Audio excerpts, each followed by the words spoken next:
Good morning, students. I am Dr.R.SUGANYA, Department of Computer Science with Cybersecurity. Today we are going to see about the case study on cryptography. So the outline will be about the principles of modern cryptography, computational security, ciphertext indistinguishability security.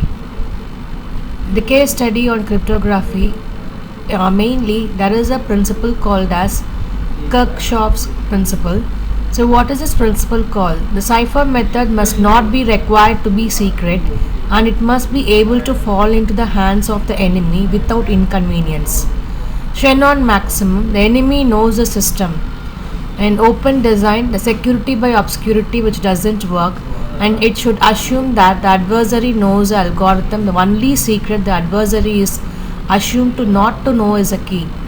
It is a reverse engineering, careful review of algorithm, etc. What is the difference between the algorithm and the key? So the formulation of exact definition is like the formal definitions of security or essential prerequisites of cryptography. About the design, without a definition, it doesn't know whether a design achieves it. And what is a usage? That is, without a definition, it doesn't know whether using a crypto primitive in a setting is suitable. Study: when comparing different schemes, it needs to know what kinds of security they provide. What does a security definitions looks like? It is like about defines what is insecurity, what is considered to be a break, and it defines what is the power of the adversary. A cryptographic scheme for a given task is secure if no adversary of a specific power can achieve a specified break. Defining secure encryption: adversary should not be able to recover the key, find the plain text corresponding to a ciphertext. It cannot determine any character of the plain text. It can derive any meaningful information about the plain text, and it can compute any function of the plain text. The adversary models of ciphers: the language of the plain text and the nature of the cipher are assumed to be known to the adversary. The ciphertext the only attack. The adversary knows only a number of ciphertext. Known plain text attack: the adversary knows sum of pairs of ciphertext and corresponding plain text. Chosen plain text attack: the adversary can choose a number of messages and obtain the ciphertext. Chosen ciphertext attack: the adversary can choose a number of ciphertext and obtain the plain text. What kind of attack have we considered so far?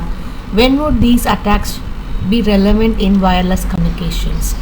So it relies on precise assumptions. So it can to validate the assumption, to compare different schemes. It is desirable to rely on weaker assumptions to facilitate formal security proofs. How to tell whether a definition is good? Needs to tell whether the mathematical formulation matches the real world situation. Whether in real world the adversary have more power. Example: power analysis attack, side channel attack. Whether the adversary is able to achieve a different goal which should be considered to be a break. Example: data privacy, that is K anonymity. Use the following tools like appeal to intuition, prove equivalence, and use examples. Rigorous proofs of security. Intuitions can often be wrong when considering security or cryptography. Bugs or errors can be very subtle. The reductionist approach: a theorem look like assume that X is true. Construction: Y is secure according to the given definition. Proof looks like given an adversary A that breaks Y according to the definition. Using A, we can construct something that falsifies X. Towards computational security: perfect secrecy is too difficult to achieve. The computational approach uses relaxation. The security is only preserved against efficient adversaries. Adversaries can only run in feasible amount of time. Adversaries can potentially succeed with some very small probability. The concrete approach quantifies the security by explicitly bounding the maximum success probability of adversary running with certain time. A scheme is it's secure if every adversary running for time at most t succeeds in breaking the scheme with probability.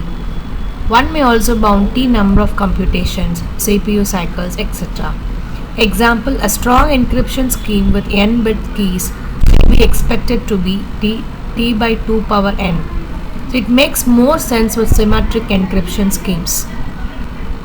Asymptotic approach. A crypto system has a security parameter. Example, number of bits in the RSA algorithm, like for 1024, 2048, like this.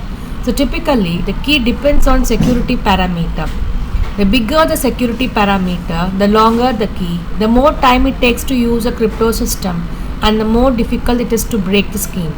The crypto system runs in time polynomial in the security parameter. A scheme is secure if every PPT adversary succeeds in breaking the scheme with only negligible probability. Efficient computation. Efficient computation is equated with probabilistic polynomial time. The algorithm has access to a sequence of unbiased coins. Oftentimes, the time is polynomial in the security parameter. Both the crypto scheme and the adversary are assumed to be the PPT. Negligible probability. We want the adversary success probability to be small, but the probability is a function of security parameter n. It wants to say that a function is small when n grows. So what function is very small when n grows? So 1 by f of n should be a function that increases fast with n. So such that a function f is negligible if for every polynomial p there exists an n such that for all integers n is greater than n, it holds that function of n is less than 1 by p of n. Thank you.